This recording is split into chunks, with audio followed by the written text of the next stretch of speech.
Hello there, kia ora, and welcome to this week's Omnibus edition. First of all, an apology for not having last week's Omnibus edition up. It has been a bit of a tricky situation. There were some glitches in the file and it just wouldn't print out, and I got to a point where I'm like, you know what? I'm not getting paid huge amounts of money for this, so I'm just going to walk away and leave it because my mental health was worth more than anything else at that stage. Boy, but it has been a heck of a week. We started off the week with the apology into abuse and faith-based care from the Parliament and Prime Minister.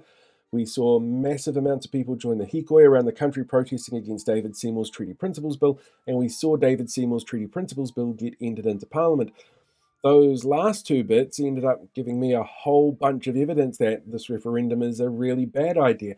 Because if we're going to leave the constitutional arrangements up to the people who were complaining about what was in those videos, they can't spell and they can't use grammar. Letting them in charge of how we run the country seems like a really stupid idea to me. But hey, stupid people are allowed to have an opinion as well, as we see all the time based on some of the content that comes out of Twitter. Anyway, feel free to like, share, subscribe the videos and content, or if you want to become a member, you're more than welcome to. Every little bit helps. It would give me something extra to help pay off the internet bill more than anything. Other than that, sit down and enjoy this week's Omnibus edition. Hello there, kia ora.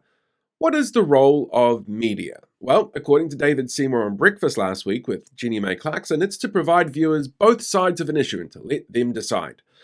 The answer is actually a lot more nuanced than that and shows Seymour's ability to try and simplify messaging in an effort to ensure his perspective, no matter how problematic it is or which idiots it appeals to, gets him airtime. After all, he was the one complaining that it's unfair to call his Treaty Principles Bill divisive, despite the fact that division's actually been one of the drivers for his exponential media coverage over the past year as a range of groups and experts come out against it, and he's the one approached to justify it. So media is presenting both sides, and clearly the bill is divisive.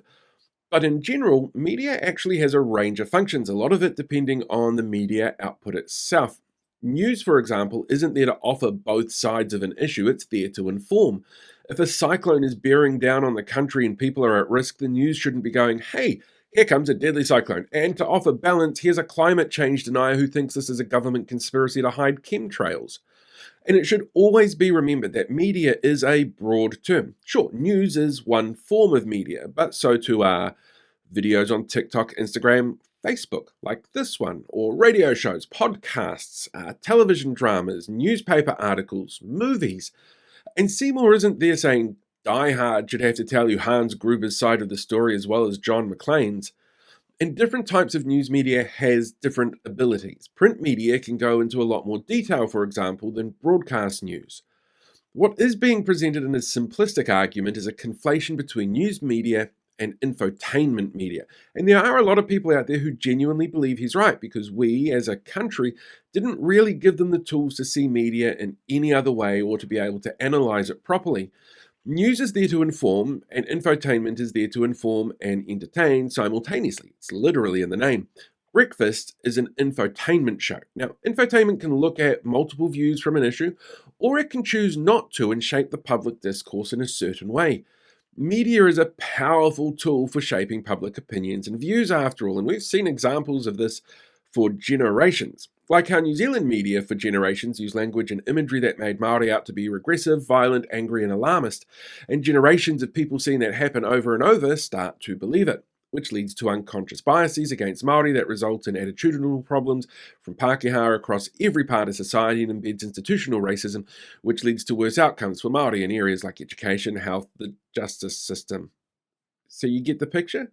Or if you want an easier one to understand, it's like how the Post wants everyone to be angry at bike lanes because they see it in the media so often.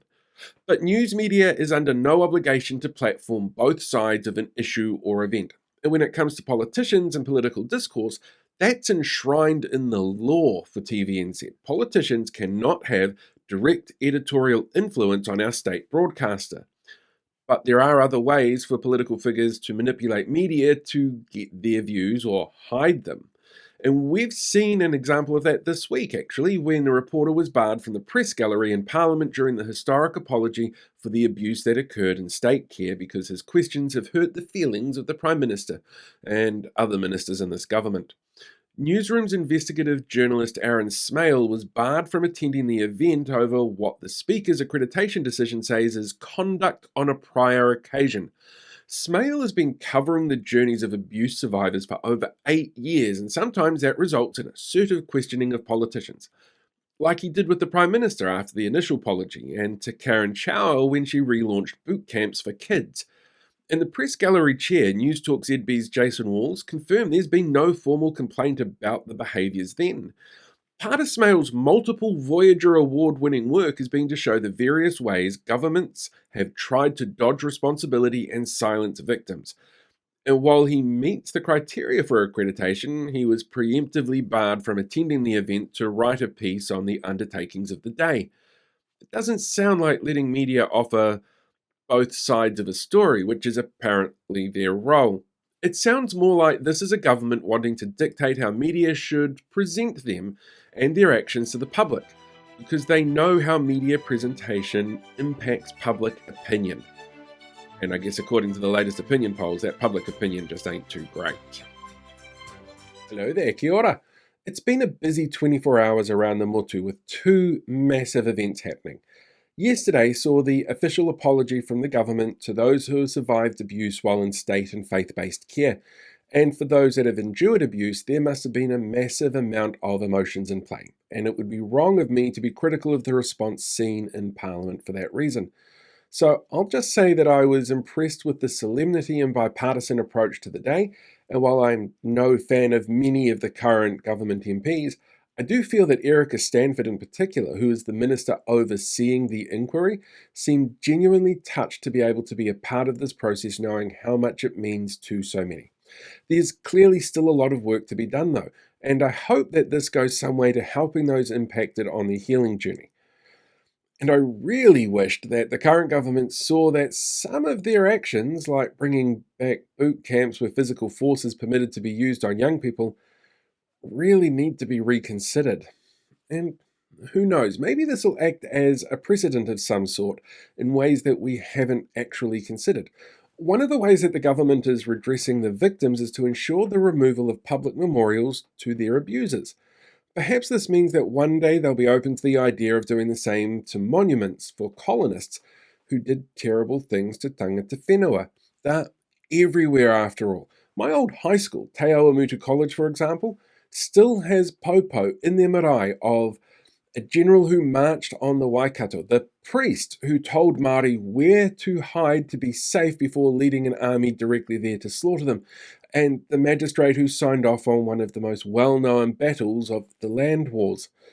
Which brings me in a way to the other massive event that we've seen this week. Hikoi mō te Tiriti started off from the top of the country on their way down to Te Whanganui-a-Tara, or Wellington. The hikoi is designed to send a clear message to David Seymour and his followers: leave our founding document alone. Te Tiriti can't be renegotiated by only one party of the agreement, and one of the two parties clearly doesn't agree with his specific interpretations, nor see any need for him to be involved in any further spin doctoring on what's happening. The responses so far from the government have included Police Minister Mark Mitchell warning that cops will take action against lawlessness, but he was silent on the protest actions of Groundswell a few years back when they also undertook a travelling protest that held up traffic. Oh, and Seymour has warned parents not to take their kids along and expect schools to mark their absences as explained but unjustified. And too many of those triggers, in his word, an appropriate and proportionate response from the ministry before comparing a hikoi to support a kaupapa of building the country together to taking kids out of school to fly to Europe on holiday. The 2 massive events of the week have common lessons for us all though. The past is always with us, and the future can only be better when we work through the issues of the past and learn from them. And we're all stronger together than any individual is alone. Hello there, kia ora.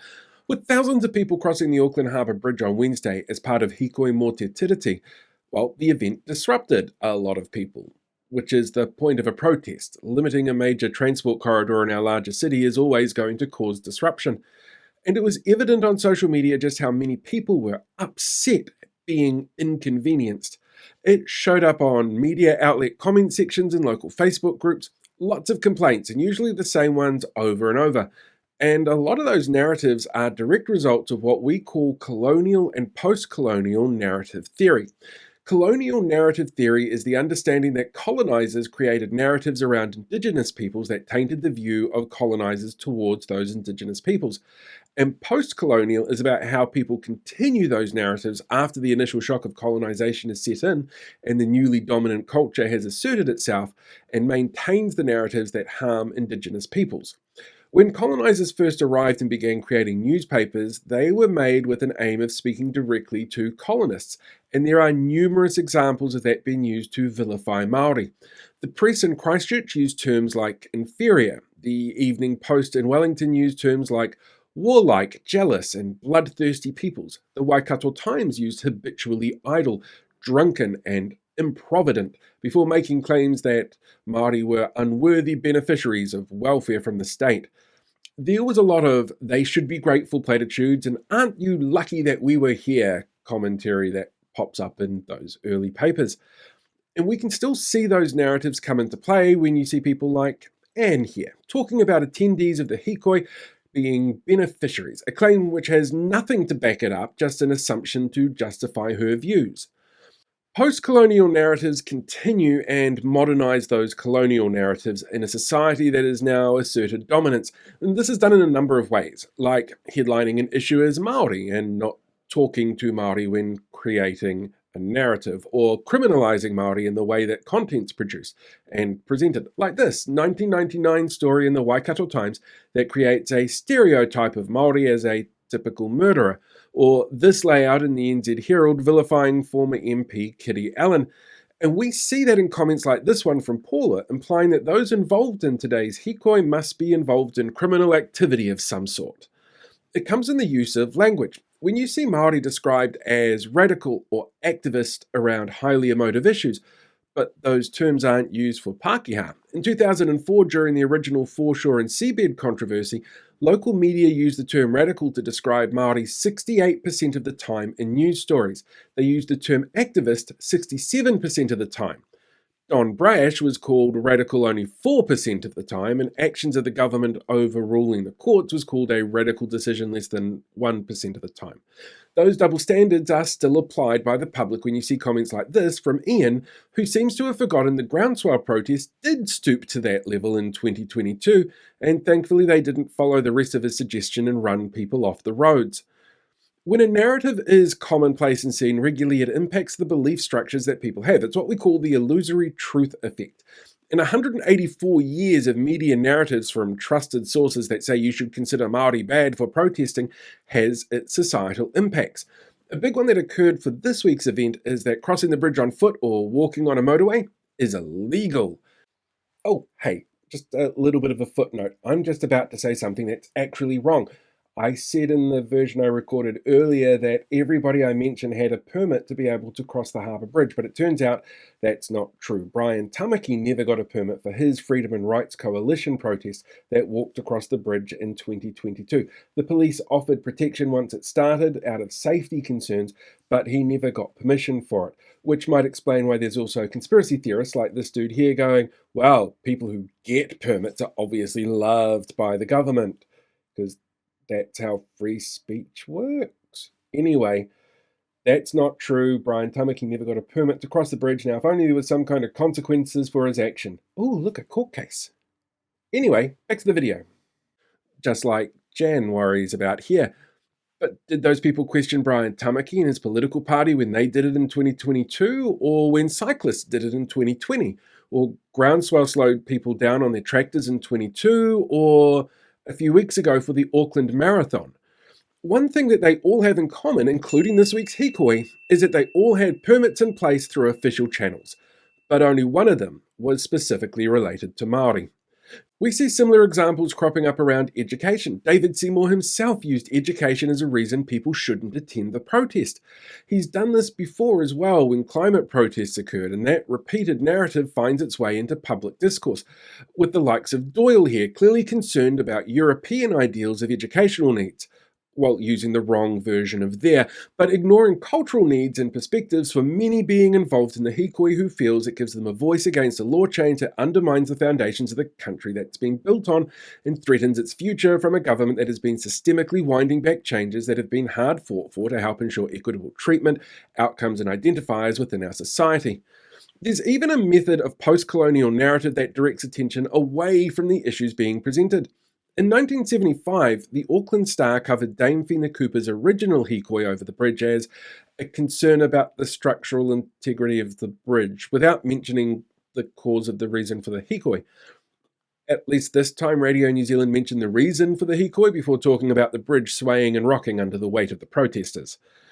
Looking at the way that narratives have been used for centuries to define the world around us and the variety of people inhabiting that world, and knowing that media narratives shape worldviews in an ongoing way, in large part because of its ability to be mass distributed, regularly means that we can look at how those narratives have evolved from the colonial to the post-colonial era, and the ongoing harm that they've caused and continue to cause. And as enlightened as we may feel we are as a society and as a country, there are clearly people out there who are still influenced by those narratives. And thankfully, there are people willing to stand up and fight against them and the harm that they cause. Hello there, kia ora. This week we saw the first and hopefully final reading of David Seymour's Treaty Principles Bill in an impassioned, tense, and occasionally downright willfully blind process in Parliament. The Prime Minister has said it stops the coalition, a coalition that's actively gone out of its way to undo steps that would help create equitable outcomes and ensure input from tangata whenua, from being able to do their job. Tens of thousands of tangata whenua, tangata tiriti, and tau iwi have been on a hikoi this week to protest it.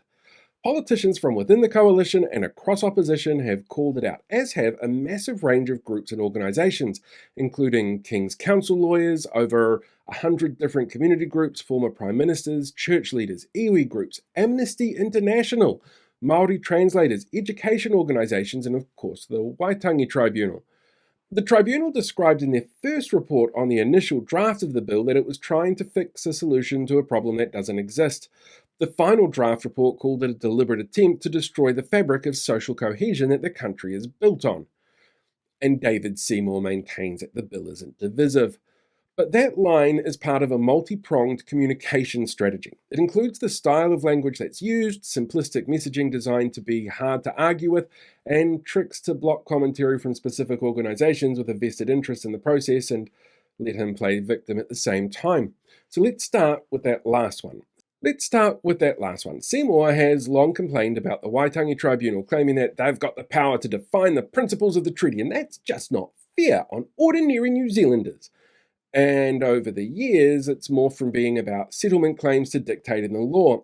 The Waitangi Tribunal was actually set up in 1975 in the Treaty of Waitangi Act, with a stated aim of setting up a tribunal to make recommendations relating to the practical application of the principles of the treaty, and whether matters it faces are inconsistent with those principles.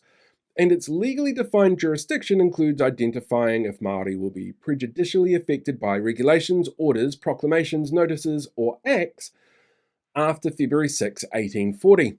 That law also forbids the tribunal from commenting on any act currently before the House of Parliament and states that they should be kept informed of all dates for upcoming bills that are going to be introduced to Parliament. So David's claims that the tribunal are obsessed about dates is actually them doing their legal due diligence, and his changing of the dates of introduction to the House changes their ability to be able to do their job and make an assessment on the proposed bill.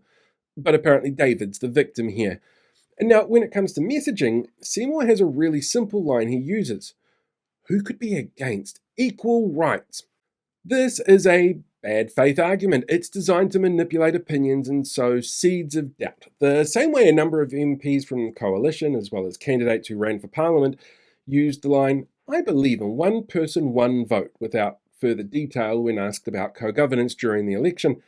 But when it came to actually looking at the laws that do allow multiple votes, on people who own property in a district that they don't live in, because co-governance has never afforded anybody more votes than anyone else, well, they had nothing to say and didn't change the laws. It creates an assumption, though, in some people that there's more being offered to one group over another. What it doesn't do, though, is actually tell you what rights Māori are supposed to have that non-Māori don't. And that's because experts in te tiriti and constitutional law define those rights as the guiding principles currently used to work through issues that the tribunal deals with, ensuring the rights of partnership between Māori and the Crown be taken under good faith, participation in all levels of the process of decision-making, and protection of Māori interests, rights, taonga, and rangatiratanga. They also include principles of kawanatanga, redress, cooperation, equality, consultation, development, and informed decision-making. Now, these might not be explicitly named within Te Tiriti, but have been developed by academics, historians, lawyers, judges, experts employed by courts, constitutional experts, politicians, and government officials on a case-by-case basis as the tribunal works through cases in front of it. And that's because the tribunal is, under law, designed to deal with each case one by one and to take on individual cases and circumstances in their process. So, guiding principles give them a framework to work within without boxing in their ability or limiting their approach, which Seymour's bill would do. So the special rights that are claimed to be there are actually protections to ensure Māori have the same rights that Seymour's fans take for granted. But because they look at the world through a Pākehā-centric lens, they clash over concepts a lot of the time, like ownership or well-being or working together. Kaitiakitanga, hauora or kotahitanga, sometimes on purpose and sometimes because they're indoctrinated that way. Now, it's one of the reasons he claimed in the House during the reading that giving Māori seats in decision-making processes was giving them special rights, when it's actually protecting the rights already expected of non-Māori that haven't always been afforded to Māori. A number of Seymour's arguments are also designed to be so ridiculously simplistic. After all, ACT voters don't like complicated approaches, and it's far easier to sell them an idea if the concept is simple to understand. Like the idea that Parliament is the only place that makes laws. There's actually two ways laws are made. One is through Parliament, and the other through something called the law of precedent, which is rules and laws that are set in legal cases that become authoritative in decision-making, which is what's been happening with the treaty so far through the tribunal. There's his argument that it's all about equality, which sounds good on paper, but assumes that everyone's at the same starting point and get the same opportunities, but that's not the case. We know Māori are overrepresented in a number of statistics, and there's a million feeders that have led to that, from ingrained institutional racism, ongoing media bias, past racist laws, inequitable access to health and education resources, and ingrained attitudes of discrimination. And to assume that it will all just vanish if this was to go ahead is not just naive, it's actively misleading, which will lead to further inequitable outcomes down the line. The reality is that as just one of 5 countries without a definitive constitutional founding document, we have a complicated system in place for our constitutional setup. A simple approach to draw a line and create a simplistic definition for such a complex element of a complex system is a disservice to everyone who calls Aotearoa New Zealand home. It appeals to some people who mistake equal treatment as privilege because they come from a privileged background and can't tell the difference, or to some people who think that their reckons are more important than the opinions and expertise of people who have been studying and working in this field for generations. But it's a blunt instrument designed to erase 50 years of progress towards equitable outcomes and restitution for historic and, let's face it, potential future transgressions between the two parties which are signatories to the founding document. It's being sold with a simplistic, misleading messaging that appeals to some people with more dollars than sense and who believe for one group of people to succeed, another has to fail. When, really, a rising tide lifts all boats, and te tiriti, that should be our mooring. Hello there, kia ora, and welcome to this week's news. David Seymour, seen here being the kind of person who keeps getting out new glasses every time they want a drink, not drinking them, letting them pile up and then refusing to put them in the dishwasher, sat smugly in Parliament as his Treaty Principles Bill was read for the first time, sparking fierce debate from the opposition, which saw Willie Jackson evicted and Hana Rafiti Maipi Clark named, after an enormous rendition of the Haka Kamate, which led to Speaker Jerry Brownlee ordering the gallery to be emptied. Coalition partners speaking to the bill did so in tones of quiet resignation, while also completely missing the point and trying to justify other changes that they've made, which have stripped Māori voices in decision-making processes and undone work which was designed to help create equitable outcomes for Māori. They seemed somewhat confused that people are concerned that they're going to change their mind and end up voting for the bill, and couldn't work out why anyone might think that. The event itself has led to a global viral moment for Te Pāti Māori MP Maipi Clark after her symbolic tearing up of Seymour's bill and subsequent haka. News outlets from all over the world have used it, and social media sites have seen it go viral, with the vast majority of them pointing out that this was in response to a bill seen to diminish Indigenous rights. From APEC in Chile, Christopher Luxon, seen here realising a 22-year-old Wahine Māori has knocked him off his perch as the king of social media, said, "What I'm saying to you is, I hoped no one here would remind me that I allowed this to happen, but I did used to run an airline. However, the events of the day are unlikely to alter the Prime Minister's plans because the New Zealand Herald has already reported that it was a hatred-filled event, and of course that's the fault of the people who would suffer at the outcome of Seymour's bill and not the people who instigated it, who are clearly the real victims here."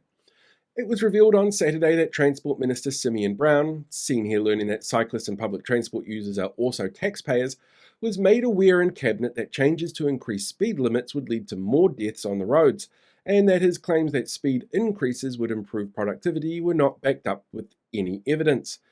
And he didn't attempt to provide any during the decision-making process. When asked for comment, Simeon just stood there perfectly still, hoping that the press were like Tyrannosaurus Rexes and wouldn't be able to see him if he didn't move. The government this week announced new measures to stem issues with MSD numbers. To stop the increase in unemployment numbers, they've created the perfect conditions for a brain drain, which Stats NZ this week confirmed is going incredibly well, with latest immigration numbers continuing a trend of net migration loss from New Zealand as more of us pack up and leave the country, limiting the number of people here to collect benefits. On top of that, Louise Upston, seen here realising she's had way too much coffee, and the bathroom is ages away and the line is really long, has now cancelled weekly reporting on benefit numbers from MSD. Because as we all know, if you can't see a problem, it doesn't exist. ACT MP Todd Stevenson, seen here realising he missed his chance to play a hobbit in The Lord of the Rings despite his height being book accurate for the role, has called for central government funding allocations to political parties for broadcast advertising during an election campaign to be stopped, so taxpayers don't foot a bill for a party that they don't support.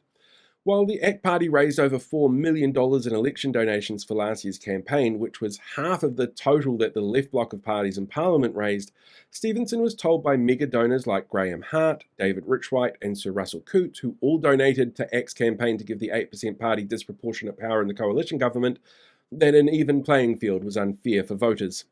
Te Whatu Ora Health NZ Commissioner Lester Levy, seen here giving his best Bob De Niro impersonation, this week stepped in to personally save our health sector from a lack of Milo. Under changes brought in to cut costs because of severe underfunding and not overspend as the government would like to spin it, Milo had been limited to only being allowed to be purchased for clinical reasons or under contractual arrangements. Levy personally stepped in over the decision, showing that he will get directly involved in sector decisions when it's really important. After all, this is Milo, a national institution, and far more important than things like nurses, and doctors, and medications, and primary health service providers, and midwives, and care facilities, and their staff, and ambulance drivers, and ambulances, and hospital builds, and blood donation collections. NZME this week announced plans to shut down 14 local news publications from all over the country. These include the Hauraki Coromandel Post, Napier Courier, the Bush Telegraph, and the 100-year-old Te Awamutu Courier, which I used to be a paperboy for. The closure has been blamed on unprofitable market forces, causing a decline in advertising and not on their apparent inability to recognise white text on a white background as impossible to read. Oddly, NZME, which owns the right-wing publications The Herald and News Talk ZB, couldn't see a link between promoting and platforming right-wing political parties and ideologies which have tanked the economy, and the issues that this causes with businesses and their inability then to spend on local advertising. And finally, Prime Minister Christopher Luxon, showing his approach to seeing the issues facing the country, appeared on the podcast Lead on Purpose, which aired on Friday morning. Luxon, who is very particular about the media he does after cutting access to news outlets, refusing to do Q&A and requesting to go on between two beers, well, he joined the podcast host James Laughlin's 8-year-old son Finn, who tripped up the Prime Minister by asking him a maths question, which Luxon got wrong initially. Good to know that the future of the country's maths curriculum is in a safe pair of hands. And that is this week's news. Hey, thanks for checking out this week's Omnibus again. Don't forget to like, share, and subscribe. And don't forget to join us for Behind the Walls on Friday nights. We've got a couple more episodes left, and our last episode is a big awards show. On our comments section at the moment in the community tab, you can actually register nominations, and next week you'll be able to vote on who you want to win certain prizes that we've got in the nomination form. So go have a bit of fun with that. It's time to celebrate the end of the year. We've got a couple of really great guests coming up for this week's episode of Behind the Walls as well. So yeah, lock that in. Until next time, live long and prosper, and may the force be with you.